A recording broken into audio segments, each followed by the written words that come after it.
dahil hindi ko naluto yung biko ng birthday ni Kenshin, kaya kinabukasan ay niluto ko. Hi, hello, minasan, konnichiwa. Tara, samahan nyo kami today's mini vlog. Bago po ang lahat, etong mini vlog na to ay noong December 19, 2024. So, sobrang busy ko po minsan mga ante yung mga ibang mini vlog namin ay hindi ko pa na-edit. Alas 3 po ng hapon bago ako magluto ng biko ay sinundo ko muna si Kenshin sa school niya. Ang oras ng pasok ng anak ko sa school niya ay 8:30 ng umaga hanggang alas 3 po ng hapon. Bago mag alas 3 ay sinusundo ko na siya. Kapag lumagpas po ng mga alas 3, kunyari mga 2 minutes lang po ay meron po kaming babayaran. Kaya kapag sinusundo ko po si Kenshin, mga 10 minutes pa lang po bago mag alas 3 ay nandun na ako sa school. Para siguradong hindi po ako malilate mga auntie. Hindi naman po kasi yung perang ibabayad. Tuwing winter, ganito po kami palagi ng anak ko, balot na balot. Napakalamig po kasi mga auntie.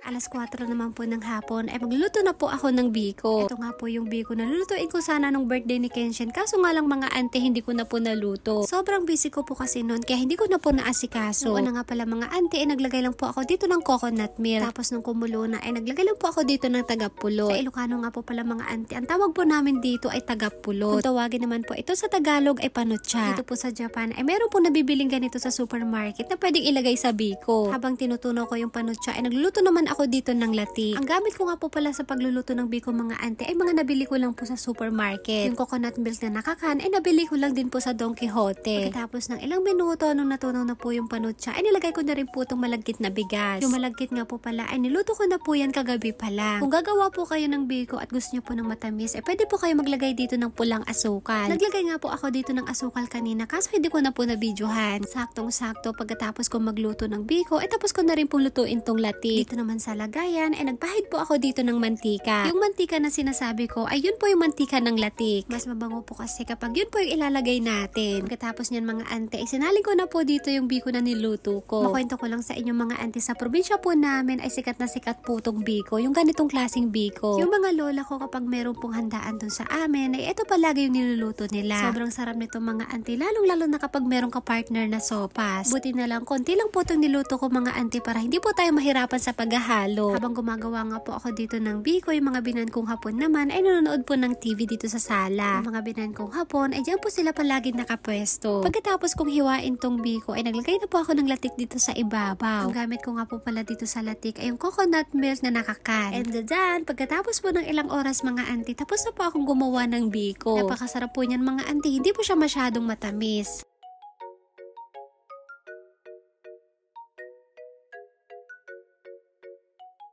Pagkatapos kong magluto ng biko, ay magluluto naman po ako ng soup. May tirang seaweed nga po kami dun sa rep, kaya ito po yung lulutuin ko. Habang nagluluto nga ako dito mga ante, yung binan kong lalaki ay maingay na naman. Nagalit nga siya dahil meron pang sinampay dun sa labas. Sabi ko naman sa binan ko, pasensya na dahil nakalimutan kong ipasok. Hindi naman kasi ako yung naglabanan mga ante, kundi po yung binan kong babae. Pinasampay nila sa akin kaninang umaga, tapos nakalimutan kong ipasok. Minsan kapag marami akong ginagawa, ay nakakalimutan ko. And fast forward na nga po tayo mga ante, pagkatapos kong magluto ay saktong-sakto naman na dumating sila Mama Jasmine. Saktong-sakto ay nagluto po ako ng biko. Ito namang si Kenshin ay parang meron siyang ginagawa. Ang pala mga auntie, dahil birthday po ni Kenshin nung isang araw kaya gusto po niya ulit na kantahan siya.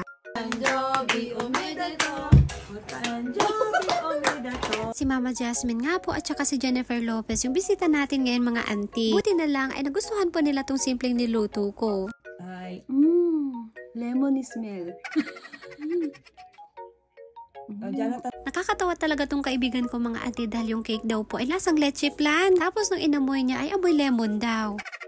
Ganyan po talaga magbiro yang si Jennifer. Talagang sasakit po yung tiyan mo sa kakatawa. Saglit nga lang po sila dito sa bahay namin mga auntie at aalis na rin po sila kaagad. Sobrang saya ko po dahil kahit malayo yung bahay namin ay pinupuntahan po nila kami ni Kenshin. Sobrang saya nga po ng anak ko dahil meron din po siya natanggap na regalo. Maraming salamat din kay Ate Kena dahil meron siyang binigay na jacket para kay Kenshin. O diba, tuwang-tuwa yung anak ko mga auntie, sumasayaw pa. Yun lang po, maraming salamat po sa panonood. Thank you for watching. Sayonara and Bye-bye! Paalam!